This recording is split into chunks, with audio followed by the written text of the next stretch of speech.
Inductive Bible study యొక్క ప్రాముఖ్యత ఏంటిదో మనం చూసాం. దీనిలో భాగంలో సెలెక్టింగ్ ద ప్యాసేజ్, ఒక వాక్య భాగాన్ని మనము సెలెక్ట్ చేసుకోవడం అనేది అన్నిటికంటే ప్రాముఖ్యమైన విషయం. సో ఒక మంచి ప్యాసేజ్ని మనం సెలెక్ట్ చేసుకోవాలి. బైబిల్లో మనకు ఉన్నటువంటి లేఖన భాగాలు ఏ గ్రూప్కి ఏ ప్యాసేజ్ సరిపోతుంది అనేది దాన్ని మనం art of selecting the passage అని అంటాం. దీనిలో సెలెక్టింగ్ ద ప్యాసేజ్ బేసికల్గా 5 context depends upon the 5 context. మొట్టమొదటి మనం చూస్తే the first is about the leaders context. అంటే ఎవరైతే తీసుకోబోతున్నారో, ఎవరైతే ఈ యొక్క బైబిల్ స్టడీని లీడ్ చేయబోతా ఉన్నారో వాళ్ళ కాంటెక్స్ట్ బేస్ చేసుకుని ఒక ప్యాసేజ్ మనం సెలెక్ట్ చేసుకోవాలి. రెండోది చూస్తే మనం ద గ్రూప్ కాంటెక్స్ట్. మన గ్రూప్లో ఎవరు కూర్చోబోతున్నారు, ఎవరికి మనం చెప్పబోతున్నాం దేవుని వాక్యాన్ని అనే గ్రూప్ యొక్క కాంటెక్స్ట్ రెండోది. మూడోదిగా మనం చూస్తే ద హోలీ స్పిరిట్ గైడెన్స్, పరిశుద్ధాత్మ దేవుడు మనకి ఏ లేఖన భాగాలు తీసుకోవాలని మనం చెప్తున్నాడో అది మూడవ కాంటెక్స్ట్గా మనం చూస్తాం. నాలుగోదిగా మనం చూస్తే అకార్డింగ్ టు ద కాంటెక్స్ట్, అంటే నీడ్స్ ఆఫ్ ద గ్రూప్ కానీ, తర్వాత ఫర్ ఎగ్జాంపుల్ ఏమైనా వ్యాలంటైన్స్ డే వచ్చిందా దానికి సంబంధించినటువంటి లేఖన భాగాలు, ప్రేమ గురించిన లేఖన భాగాలు ఎక్కడ ఉన్నాయా, ఫ్రెండ్షిప్ డే వచ్చిందనుకోండి దానికి సంబంధించినటువంటి లేఖన భాగాలు ఎక్కడ ఉన్నాయా, అటువంటిది అకార్డింగ్ టు ద కాంటెక్స్ట్ మనం చూస్తాం. ఐదోదిగా కరెంట్ ఈవెంట్స్ అంటే ఎవ్రీడే జరుగుతున్నటువంటి ఈవెంట్స్ బేస్ చేసుకొని ఇది మన లైఫ్కి ఏ విధంగా దీని మీద ఆధారపడి ఉంటుంది, లేకపోతే ఎలాగ మనం దీన్ని అర్థం చేసుకోవాలి అనే విషయాన్ని మనం కరెంట్ ఈవెంట్స్గా మనం ఆలోచన చేయొచ్చు. సో మొట్టమొదటిది లీడర్స్ కాంటెక్స్ట్. సో ఒక నాయకుడు కానీ ఒక బైబిల్ స్టడీ తీసుకోవాలన్నప్పుడు దేవుడు నీ హృదయంలో ప్రత్యేకంగా ఏ బైబిల్ స్టడీకి ఏ ప్యాసేజ్ తీసుకుంటే బాగుంటుంది ఈ గ్రూప్కి అటువంటి దేవుడు నీ హృదయంలో ప్రత్యేకంగా తన భారాన్ని పెట్టగలడానికి ప్రభు ఇష్టపడతాడు. అది దేవుడికి నీకున్న సంబంధాన్ని దేవుడికి నీకున్న సంబంధాన్ని బట్టి ఆధారపడి ఉంటుంది. కాబట్టి దేవుడితో మనం మంచి వ్యక్తిగతమైన సంబంధం కలిగి ఉంటే పరిశుద్ధాత్మ దేవుడు మనల్ని గ్యారెంటీగా ఈ కాంటెక్స్ట్లో నీ జీవితంలో ప్రభు నీకు ఏం నేర్పించాడు, నీ వ్యక్తిగతమైన జీవితంలో నువ్వు ఏ విషయాలు నేర్చుకున్నావు, నీ అనుభవాలు ఏమేమి ఉన్నాయో, నువ్వు వెళ్తున్నటువంటి ఆ అనుభవాల్లో నువ్వు వెళ్తున్నప్పుడు దేవుని వాక్యం నేను ఏ విధంగా చేరదీసింది, ఎన్ని విషయాలు నువ్వు తెలుసుకుంటున్నప్పుడు ఆ కాంటెక్స్ట్ ద్వారా కూడా నువ్వు కూడా వేరే వాళ్ళకి దేవుని వాక్యం చెప్పగలడానికి అవకాశం ఉంటుంది. అది లీడర్స్ కాంటెక్స్ట్. రెండోది గ్రూప్ కాంటెక్స్ట్. నువ్వు తీసుకున్నటువంటి బైబిల్ స్టడీ ఏ గ్రూప్ సంబంధించింది, గ్రూప్ యొక్క నీడ్స్ ఏంటిది, వాళ్ళ యొక్క అవసరాలు ఏంటిది, వాళ్ళ యొక్క డిమాండ్స్ ఏంటిది, వాళ్ళు ఏ విషయమే ఎక్కువగా ఆలోచన చేస్తున్నారు అనే విషయాలు మనం అర్థం చేసుకొని వాళ్ళ తగ్గట్టుగా లేఖన భాగాలు మనం తీసుకొని వరల్డ్కి మధ్యలో మనం గ్యాప్ ఫిల్ చేయాల్సిన బాధ్యత మన పైన ఉంది. సో గ్రూప్ కూడా అర్థం చేసుకుంటే తద్వారా సెలెక్టింగ్ ద ప్యాసేజ్ గ్రూప్ మీద కూడా ఆధారపడి ఉంటుంది. మూడోదిగా హోలీ స్పిరిట్ గైడెన్స్, పరిశుద్ధాత్మ దేవుడు మనకి ఇచ్చినటువంటి గైడెన్స్ చాలా ప్రాముఖ్యమైనది. దీన్ని కూడా మనం అర్థం చేసుకుంటే పరిశుద్ధాత్మ దేవుడు ఏ విధంగా మనం ఏ ప్యాసేజ్ తీసుకోవాలని ప్రభు మనల్ని ప్రేరేపిస్తున్నాడో మనం ప్రార్థన చేసినప్పుడు ప్రభు ఈ ప్యాసేజ్ తీసుకోమని కంపల్సరీగా మనం ప్రేరేపిస్తాడు. అది మూడవది. నాలుగవది చూస్తే అకార్డింగ్ టు ద కాంటెక్స్ట్, అనుకుంటగానే సిచ్యువేషన్స్ బట్టి లేకపోతే డేస్ బట్టి, ఇంపార్టెన్స్ డేస్ బట్టి, Valentine's day, friendship day, mother's day, father's day ఇటువంటి వస్తూ ఉంటాయి. వాటిని బేస్ చేసుకొని లేదా క్రిస్మస్, గుడ్ ఫ్రైడే ఇవన్నీ వస్తూ ఉంటాయి కాబట్టి వాటిని బేస్ చేసుకొని కూడా మనకు ప్యాసేజ్ మనం సెలెక్ట్ చేసుకోవచ్చు. ఐదవదిగా మనం చూస్తే కరెంట్ ఈవెంట్స్. సో ప్రపంచం ఏ విధంగా ఉంది, ఏ విధంగా ఫర్ ఎగ్జాంపుల్ మనం చూస్తాం ప్యారిస్లో గాడి మనం చూస్తాము. సో అలాంటప్పుడు దేవుని వాక్యం మనం ఎలా అర్థం చేసుకోవాలి, దేవుని వాక్యంలో ఆన్సర్ ఉన్నదా లేదా అనే విషయాన్ని కూడా మనము చూసుకోగలం. So selecting the passage very very important and this is the first step in our inductive Bible study. రెండోదిగా మనం చూస్తే కాంటెక్స్ట్ తర్వాత కాషన్స్, కొన్ని కాషన్స్ మనం ఫాలో అవ్వాలి. మొట్టమొదటిది మనం చూస్తే do not avoid any familiar text. Bible మనకు చాలా తెలిసిన వాక్యాలు ఉన్నాయి కాబట్టి ఫెమిలియర్ టెక్స్ట్ ఉంది కాబట్టి ఇది మళ్ళీ తీసుకుంటే బాగుండదు అని మనకు అనిపిస్తూ ఉంటాం. ఉదాహరణకి తప్పిపోయిన కుమారుడి స్టోరీ చెప్తే ఏమనుకుంటారు అందరూ, ఇది తెలిసిందే కదా మళ్ళీ మాకు ఎందుకు చెప్తున్నారు అని చాలా మంది అనుకుంటారేమో మనకు అనిపిస్తూ ఉంటుంది. కాబట్టి అటువంటి టెక్స్ట్ని మనం అవాయిడ్ చేస్తే బాగుంటుంది అనేటువంటి ఆలోచన మనకు కలుగుతూ ఉంటాం. కానీ దేవుని వాక్యం ఆ విధంగా మనకి ఏమాత్రం చెప్పట్లేదు. దేవుని వాక్యం ఎన్నిసార్లు చెప్పినా కూడా ప్రభు మాట్లాడగలడానికి ప్రభు ఇష్టపడతా ఉన్నాడు. ఉదాహరణకి బిల్లీ గ్రాహం గారు తప్పిపోయిన కుమారుడి స్టోరీ కనీసం 200 పైగా ఎక్కువసార్లు చెప్పినట్టుగా తను చెప్తా ఉన్నాడు. కాబట్టి కావాలని మన ఫెమిలియర్ టెక్స్ట్ అందరికి తెలిసిన టెక్స్ట్ కదా అని అవాయిడ్ చేయగలడానికి ఏమాత్రం ప్రయత్నం చేయొద్దు. రెండోదిగా మనం చూస్తే do not purposefully avoid any text. కావాలని ఏ టెక్స్ట్ని కూడా మనం అవాయిడ్ చేయగలడానికి ప్రయత్నం చేయొద్దు. ఎందుకంటే 66 పుస్తకాలు పరిశుద్ధాత్మ చేత మనకి రాయబడినాయి కాబట్టి అన్ని వాక్య భాగాల్లో కూడా దేవుడు మాట్లాడతాడు కాబట్టి పర్పస్ఫుల్గా ఈ టెక్స్ట్ని అవాయిడ్ చేయాలని ఏమాత్రం అనుకోకూడదు. మూడోది do not search for text అబ్స్క్యూర్డ్ meaning. అంటే టెక్స్ట్లో కొంచెం మీనింగ్ మీకు అర్థం కానప్పుడు అటువంటి టెక్స్ట్ సెలెక్ట్ చేసుకోకుండా ఉండటం చాలా మంచిది. నాలుగోదిగా do not select longer text unless you are confident. కొన్ని టెక్స్ట్లో కనీసం 25-30 వచనాల వరకు కూడా ఆ టెక్స్ట్ ఉంటుంది. కాబట్టి అటువంటి 30 వచనాలు తీసుకొని నీకు ఇచ్చినటువంటి అర్ధగంటలో చెప్పాలి అనుకోవటం అనేది కొంచెం కష్టతరంగా కనబడుతూ ఉంటుంది. అన్లెస్ యు ఆర్ కాన్ఫిడెంట్, నువ్వు కాన్ఫిడెంట్ ఉండి నేను చెప్పగలుగుతున్నాను అనుకుంటే కంపల్సరీగా లాంగర్ టెక్స్ట్ కూడా సెలెక్ట్ చేసుకుంటాం అనేది తప్పేం లేదు. కాబట్టి కొన్ని కాషన్స్ మనం గుర్తుపెట్టుకోవాల్సింది ఏంటిదంటే, do not avoid any familiar text మొట్టమొదటిగా. రెండోది, పర్పస్ఫుల్గా ఏ టెక్స్ట్ అనేది అవాయిడ్ చేయొద్దు. మూడోది, do not search for text obscure in meaning నీకు అర్థం కానప్పుడు ఆ టెక్స్ట్ని దయచేసి తీసుకోవడం మంచిది. తర్వాత లాంగర్ టెక్స్ట్ నీకు కాన్ఫిడెన్స్ లేకపోతే లాంగర్ టెక్స్ట్ తీసుకోకుండా అనేది చాలా మంచిగా మనం చూసుకోవాలి. కొన్ని కన్సర్న్స్, ఒక సెలెక్టింగ్ ద ప్యాసేజ్ దగ్గర మనం గుర్తుపెట్టుకోవాల్సిన పాయింట్స్, కొన్ని కన్సర్న్స్ ఏంటిదంటే, develop a habit of reading through the Bible all the time. Bible స్టడీతో సంబంధం లేకుండా దేవుని వాక్యాన్ని ప్రతిరోజు కూడా చదవడం అలవాటు చేసుకోవాలి. రోజుకు ఒక 5 అధ్యాయాలన్నా ఈవినింగ్ పూట కానీ నైట్ టైం కానీ మనం దాన్ని మేబీ ఒక half an hour, it takes half an hour to study it maybe. So you develop a habit of reading through the Bible all the time. Nothing to do with your Bible study, nothing to do with your preaching assignments. ఏ ముందు లేఖన భాగాలు మనకు అర్థం కావాలి కాబట్టి అలా develop చేసుకుంటాం. మంచి హ్యాబిట్ మనం డెవలప్ చేసుకోవాలి. రెండోది, have a bird's eye view of the OT and NT survey. పాత నిబంధన గ్రంథము, కొత్త నిబంధన గ్రంథం మీద ఒక బర్డ్స్ ఐ వ్యూ, ఏ పుస్తకంలో ఏమి రాయబడింది, ఈ పుస్తకం యొక్క సారాంశం ఏంటిది అనేటువంటి అండర్స్టాండింగ్ మనకు వచ్చేటట్టు మనం చేసుకోవాలి. దానికి సంబంధించిన పుస్తకాలను మనం చదువుకుంటే మనకి కొంచెం అండర్స్టాండ్ అవుతుంది ఏ బుక్ లో ఏముంది అనేది. మూడోగా చూస్తే, try to master the big picture of every book of the Bible. ప్రతి బుక్ చెప్పినట్టుగానే ఎవ్రీ బుక్ ఏముంటుందో అనే విషయాన్ని మనం గుర్తుపెట్టుకోవాలి.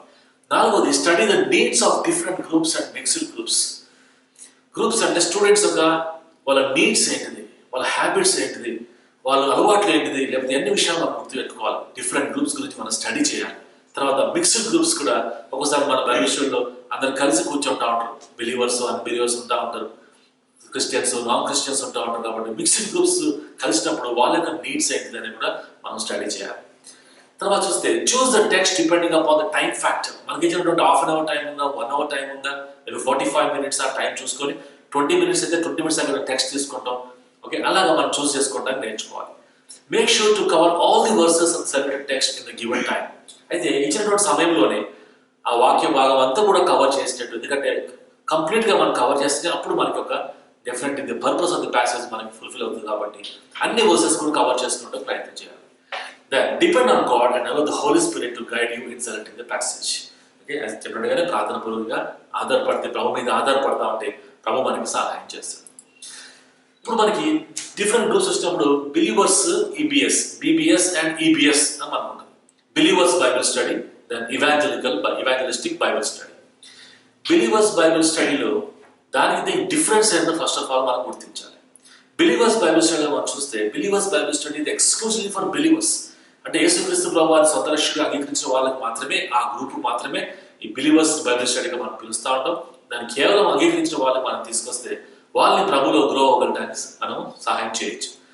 ఇవాంజలిస్టిక్ బైబిల్ స్టడీ ఎవరికి అంటే, ఇట్ ఈస్ ఫర్ సీకర్స్. ప్రభు గురించి తెలుసుకోవాలని, సత్యాన్ని తెలుసుకోవాలని ఎవరైతే ఆశపడతారో వాళ్ళకి ఇవాంజలిస్టిక్ బైబిల్ స్టడీగా మనం గుర్తిస్తాం. రెండో డిఫరెన్స్ మనం చూస్తే, బిలీవర్స్ బైబిల్ స్టడీ ఒక ఉద్దేశం ఏంటిదంటే ఫర్ స్పిరిచువల్ గ్రోత్. ఆత్మీయంగా ప్రతి విద్యార్థి కూడా ఎదగాలి ప్రభులు అనేది దాని యొక్క ముఖ్య ఉద్దేశంగా మనం చూస్తాం. అదే ఇవాంజలిస్టిక్ బైబిల్ స్టడీ ఏంటిదంటే for filling the spiritual vacuum. ఆత్మీయ శూన్యత, ఓకే, స్పిరిచువల్ శూన్యత అనేది, హాలోనెస్, ఆ వాక్యూమ్ అనేది ప్రతి హృదయంలో కనబడతా ఉంది. కాబట్టి ఆ శూన్యాన్ని తొలగించుకోవాలంటే దేవుడు తప్ప ఆ శూన్యాన్ని ఎవరు తొలగించలేరు. కాబట్టి ప్రభు నడిపించినట్టు ఇవాంజలిస్టిక్ బైబిల్ స్టడీ జరగాలి. మూడోదిగా మనం చూస్తే డిఫరెన్సెస్ లో fellowship with God. Believers Bible స్టడీలో దేవుడితో మంచి సహవాసం కలిగి ఉండాలి. ప్రతి విద్యార్థి కూడా ప్రభుత్వాన్ని తన వాక్యం ద్వారా, ప్రార్థన ద్వారా దేవుడితో సహవాసం కలిగి ఉండాలని మనం కోరుకుంటాం. కానీ ఇవాంజలిస్టిక్ బైబిల్ స్టడీలో దేవుడితో సంబంధం ఏర్పడాలని, relationship with God is important. So దేవుడితో సంబంధం కలిగి ఉండాలి. ఆ మేరకు మన ప్రయత్నము ఇవాంజలిస్టిక్ బైబిల్ స్టడీలో తీసుకోవాలి. నాలుగోదిగా మనం చూస్తే, బిలీవర్స్ బైబిల్ స్టడీలో క్రైస్ట్ యాజ్ లార్డ్.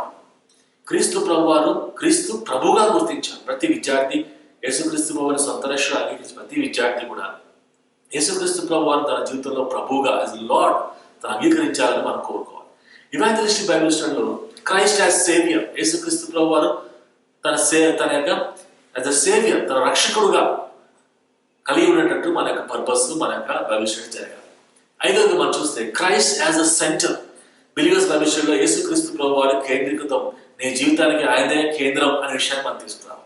కానీ ఇవాంజలిస్ట్ బైబిల్ స్టడీలో మాత్రం క్రైస్ట్ యాజ్ అ ఫోకస్, యేసుక్రీస్తు ప్రభు వారు మన ఫోకస్, ఆయన తప్ప ఇంక దేవుడు లేరు అని వాళ్ళని యేసు వైపు ఫోకస్ చేయడానికి ప్రయత్నం చేయాలి. బిలీవర్స్ బైబిల్ స్టడీలో సేయింగ్ నో టు సిన్, విద్యార్థులందరూ కూడా ఈ గురించి పాపం చేయమన్నా ప్రభుని ప్రేమిస్తామని చెప్పినట్టు మనం తీసుకురావాలి. కానీ ఇవాంజలిస్ట్ బైబిల్ స్టడీలో కన్విక్టింగ్ యాజ్ సిన్నర్స్, నువ్వు పాపివి, నీకు రక్షకుడు అవసరం అనేటువంటి కన్విక్షన్ని వాళ్ళకి వచ్చినట్టు మనం ప్రయత్నం చేయాలి. ఏడవదిగా మనం చూస్తే బిలీవర్స్ బైబిల్ స్టడీలో it is about the peace of God, దేవుని యొక్క సమాధానము వాళ్ళ హృదయాలు ఉండాలని మనం కోరుకుంటాము. అదే ఇవాంజలిస్టిక్ బైబిల్ స్టడీ పర్పస్ ఏంటిదంటే పీస్ విత్ గాడ్, దేవునితో సమాధానం. ఇప్పుడు దాకా దేవుడితో వైరంలో ఉన్నారు అందరూ, అయితే దేవుడితో సమాధానం కలిగి ఉండాలని మనం కోరుకుంటాం. ఎయిత్ మనం ఎండ్ పాయింట్ చూస్తే స్టాండింగ్ ఇన్ ద ఫ్రీడమ్, యేసు ప్రభువు మనకి ఇచ్చిన స్వాతంత్రంలో ప్రతి యేసు ప్రభువుని అంగీకరించిన ప్రతి విద్యార్థి కూడా అటువంటి స్వాతంత్రంలో నిలిచి ఉండాలని మనం కోరుకుంటాం. అదే ఇవాంజలిస్టిక్ బైబిల్ స్టడీలో అయితే struggling for freedom, students are struggling for freedom, వాళ్ళ యొక్క సమాధానం కోసం లేకపోతే స్వాతంత్రం కోసం బంధకాల నుంచి బయటపడాలని కోరుకుంటారు. కాబట్టి ఆ విధంగా ఎలాగా బయటపడతారు అనే విషయాన్ని మనం వాళ్ళకి ఎక్స్ప్లెయిన్ చేయగలడానికి ఇవాంజలిస్టిక్ బైబిల్ స్టడీలో ఒక ముఖ్య ఉద్దేశం. తొమ్మిదిగా మనం చూస్తే లైఫ్ ఈజ్ ప్రిజర్వ్డ్, నీ జీవితం యేసు ప్రభువుని భద్రపరచబడి ఉన్నది అని వాళ్ళు చెప్తా ఉంటాం. ఇవాంజలిస్టిక్ బైబిల్ స్టడీలో మాత్రం లైఫ్ ఈజ్ ప్రెషియస్, దేవుని మీకు ఇచ్చింది నీ జీవితం చాలా చాలా ఇంపార్టెంట్, చాలా ప్రెషియస్, విలువైనది. కాబట్టి విలువైనటువంటి నీ జీవితాన్ని వృధా చేసుకోవద్దు అని మనం ఇవాంజలిస్టిక్ బైబిల్ స్టడీలో చెప్తాం. లాస్ట్గా 10th పాయింట్ మనం చూస్తే బిలీవర్స్ బైబిల్ స్టడీలో లివింగ్ ఇన్ హోప్. ఓకే, మనకి ఇచ్చినటువంటి ఆ నిరీక్షణ మనం అందరం నిలిచి ఉండాలి, దానిలో మనం నిలిచి ఉందాం, లివింగ్ ఇన్ హోప్ అని మనం చెప్తాం. కానీ ఈబిఎస్లో మాత్రం లాంగింగ్ ఫర్ హోప్, హోప్ లేక అందరూ కూడా నిరీక్షణ లేక ఎటు వెళ్తుందో జీవితం తెలియక కష్టపడుతూ ఉన్నారు. వాళ్ళందరూ కూడా నిరీక్షణ ప్రభు ఉన్నాడని వాళ్ళు గుర్తించేట్టు మనం చేయాలి. So this is important difference between believers Bible study and evangelistic Bible study. Now we also go into the creative titles for EBS. Evangelistic Bible study తీసుకునేటప్పుడు ఆ ప్యాసేజెస్ మనం సెలెక్ట్ చేసుకుంటాం మాత్రం కాక వాటికి మంచి క్రియేటివ్ టైటిల్స్ మనం పెట్టుకోవాలి. ఫర్ ఎగ్జాంపుల్ తప్పిపోయిన కుమారుడు స్టోరీ, లూకా సువార్త 15వ అధ్యాయము 11 నుంచి 32 వచనాల్లో తప్పిపోయిన కుమారుడు గురించి చాలా స్పష్టంగా చెప్పబడింది. దాన్ని మనం ఒక ఇవాంజలిస్టిక్ బైబిల్ స్టడీలో తీసుకొని హోమ్ రన్, అంటే ఇంటికి తిరిగి రావాలనే చిన్న కుమారుడు ఏ విధంగా తహదాలలో పెట్టాడు, దానికి హోమ్ రన్ టైటిల్ పెట్టుకుంటూ ఆ విధంగా మన ఇవాంజలిస్టిక్ బైబిల్ స్టడీ తీసుకోవచ్చు, స్టడీ చేయొచ్చు. మార్క్స్ సువార్త 5వ అధ్యాయం 1 నుంచి 20 వచనాల్లో అక్కడ సేన దయ్యబట్టు వాళ్ళ గురించి మనకు కనపడుతుంది. వాడికి ఎవరు కూడా స్వాతంత్రం ఇవ్వలేకపోయాడు, ఇంకా బంధకాలకు పంపించారు. కానీ యేసుక్రీస్తు ప్రభువు వచ్చి స్వాతంత్రము అతనికి అనుగ్రహించినట్టుగా మనం చూస్తాం లేఖన భాగాలు. సో ఆ భాగాలకి మనం ఇచ్చే టైటిల్ ఏంటంటే ఫ్రీడమ్ ఎట్ లాస్ట్. ఆ టైటిల్తో we can attract students to understand the concept of this wonderful text. తర్వాత యోహాను సువార్త 3వ అధ్యాయం 1 నుంచి 15 వచనాలు నికోదేమస్ కనపడతా ఉంటాడు. ఇంత గొప్ప నికోదేమస్ అంత తన పట్టభద్రుడైనప్పటికీ కూడా ఏ విధంగా రక్షణ పొందాలి, ఏ విధంగా తిరిగి జన్మించితే తప్ప రక్షణ పొందలేరు, పరలోక రాజ్యం రాలేరు అని చెప్పిన ప్రభు మాట మనం చూస్తూ ఉంటే సింపుల్ కాన్సెప్ట్ సాల్వేషన్లో తను అర్థం చేసుకోలేకపోయాడు. దాన్ని మనం రీస్టార్ట్ యువర్ లైఫ్, తిరిగి నీ జీవితాన్ని కట్టుకోవచ్చు అని మనం వాళ్ళు ఎంకరేజ్ చేస్తూ స్టూడెంట్స్ని ఇవాంజలిస్టిక్ బైబిల్ స్టడీ ద్వారా ఈ ప్యాసేజ్ ద్వారా తిరిగి నీ జీవితాన్ని కట్టుకోవచ్చు అని మనం చెప్పచ్చు. యోహాను సువార్త 5వ అధ్యాయం 1 నుంచి 15 వచనాలు ఇన్వాలిడ్ పర్సన్ కనపడతా ఉన్నారు. ఆ కూరటి పక్కన కూర్చొని వాటర్లో పోవాలనుకుంటున్నాడు కానీ ఎవరు కూడా తను తీసుకోలేని పరిస్థితిలో ముందుకు వెళ్ళలేకపోతా ఉన్నాడు. ఆ దేవతతో వచ్చి కోనటిలో నీళ్లు కదిలించినప్పుడు ఎవరు ముందు వెళ్తే వాళ్ళు స్వస్థపడతారనే విషయం మనం చూస్తున్నప్పుడు దాన్ని ఎవరు పట్టించుకోలేని పరిస్థితులు ఉన్నప్పుడు యేసు ప్రభువు వారు వచ్చి ఆయన ఇన్వాలిడ్ పర్సన్కి ఎటువంటి వాల్యూ ఇచ్చాడు అనే విషయాన్ని మనం చూస్తాం. దానికి మనం ద వాలిడిటీ ఫర్ లైఫ్ అనే టైటిల్ మనం పెట్టుకోవచ్చు. అదేవిధంగా లూకా సువార్త 19వ అధ్యాయం 1 నుంచి 10 వచనాలు మనం చూస్తే జక్కయ్య, పొట్టి జక్కయ్య గురించి మనకి మంచి స్టోరీ కనపడతాం. దానిలో జక్కయ్య ఎంతో సంతోషం, ప్రభు తన పేరు పెట్టి పిలవగానే ప్రభా నాకు ఇచ్చిన ఆస్తిలో సగం ఇచ్చేస్తున్నాను, అక్రమంగా సంపాదించి ఇచ్చేస్తున్నాను ప్రభా అని ఆ సంతోషం తట్టుకోలేకపోయాడు. జాయ్ అన్లిమిటెడ్ అనేటువంటి టైటిల్తో you can go for this evangelistic Bible studies. So ఇట్లా ఒక 5 బైబిల్ స్టడీస్ పెడతాం. ఇంకా చాలా ప్యాసేజెస్లో మనం ఇవాంజలిస్టిక్ బైబిల్ స్టడీస్ అన్బిలీవర్స్ కోసం మనం ఎటువంటి బైబిల్ ప్యాసేజెస్ మనం సెలెక్ట్ చేసుకోవాలో, ఎలా ప్రిపేర్ అవ్వాలో, ఎటువంటి క్రియేటివ్ టైటిల్స్ పెట్టి మనం దాన్ని ముందుకు తీసుకెళ్లాలో మనము నేర్చుకుంటా ఉన్నాం. అదే సమయంలో creative titles for believers Bible studies, విశ్వాసుల జీవితాలకి ఎటువంటి బైబిల్ స్టడీస్ బాగుంటాయి అని అంటే కొన్ని ఉదాహరణకి క్రిస్టియన్ ఇన్ఫ్లుయెన్స్. మత్తయి సువార్త 5వ అధ్యాయం 13 నుంచి 16 యేసు ప్రభువు వారు మీరు లోకానికి ఉప్పై ఉన్నారు, మీరు లోకానికి వెలుగై ఉన్నారు అని చెప్తున్న మాట జ్ఞాపకం చేసుకుంటాం. సో ప్రతి బిలీవర్ కూడా యూ కెన్ ఇన్ఫ్లుయెన్స్, ఉప్పులాగా వెలుగులాగా మనం ఇన్ఫ్లుయెన్స్ చేయొచ్చు ప్రపంచాన్ని అనే టైటిల్తో మనం విద్యార్థులు మనం ప్రోత్సహించవచ్చు. మార్క్స్ వార్త 8వ అధ్యాయం 27 నుంచి 35 వచనాలు మనం చూస్తే కౌంటింగ్ ద కాస్ట్, యేసు ప్రభు వారు మనం వెంబడించాలంటే వెల చెల్లించాలి, ఎటువంటి వెల మనం చెల్లించాలి అనేటువంటి విషయాలు మనం అర్థం చేసుకొని మనం స్టడీ చేసి మన గ్రూప్ కూడా ఎంకరేజ్ చేయొచ్చు. అదే లూకాసు వార్త 18వ అధ్యాయం 1 నుంచి 8 వచనాలు ప్రార్థన ఎలా చేయాలి, ఒక వీడియో ఏ విధంగా ప్రార్థన చేస్తామని, అన్యాయంగా జడ్జ్ దాన్ని న్యాయం చేయనప్పుడు ఏ విధంగా అది కన్సిస్టెంట్గా వెళ్ళి ఆ న్యాయాధిపతి దగ్గర పదే చెప్పుకుందో అదేవిధంగా మనం ప్రార్థన చేయాలని యేసు చెప్తాము. సో సీజ్లెస్ ప్రేయర్ కింద ప్రార్థన పట్ల వాళ్ళని ప్రోత్సహించవచ్చు. యోహాను సువార్త 13వ అధ్యాయంలో మన యేసు ప్రభు వారిని గొప్ప సర్వెంట్గా మనం చూస్తాము. ప్రభు అయ్యుండి కూడా శిష్యుల పాదాలు కడిగాడు. అటువంటి గొప్ప దేవుడి యొక్క పరిచర్యని మనం అర్థం చేసుకొని సర్వెంట్ లీడర్షిప్, నాయకత్వం అనేది సర్వెంట్ లీడర్షిప్ అనే విషయాన్ని మనం గుర్తుపెట్టుకొని ఇక రియల్ ఎంకరేజ్ అవ్వండి యువర్ స్టూడెంట్స్. అదేవిధంగా యోహాను సువార్త 15వ అధ్యాయం 1 నుంచి 17 వచనాల్లో ఫ్రూట్ బేరింగ్, నిల్చుంటేనే ఫలిస్తారు అని చెప్పిన యేసు మాటలు మనం స్టడీ చేసినట్టయితే ఫ్రూట్ బేరింగ్ డిసైపుల్ ఏ విధంగా ఉంటాడో మనం చూస్తా ఉన్నాం. సో ఆ విధంగా బిలీవర్స్ బైబిల్ స్టడీ అంటే ఏంటిది, ఇవాంజలిస్టిక్ బైబిల్ స్టడీ అంటే ఏంటిది, ఏ బైబిల్ స్టడీకి ఎటువంటి ప్యాసేజ్ సెలెక్ట్ చేసుకోవాలి, ఏ ప్యాసేజ్కి ఎటువంటి టైటిల్ పెట్టాలి, ఎవరి నీడ్స్ ఏంటిది, ఏ ప్యాసేజ్ మనం స్టడీ చేయాలి, ఏ ప్యాసేజ్ నుంచి మనం చెప్పాలనే విషయాలు ఈ చిన్న సెషన్ ద్వారా మనం నేర్చుకోవడానికి మనకి సహాయం చేశారు. Thank you very much.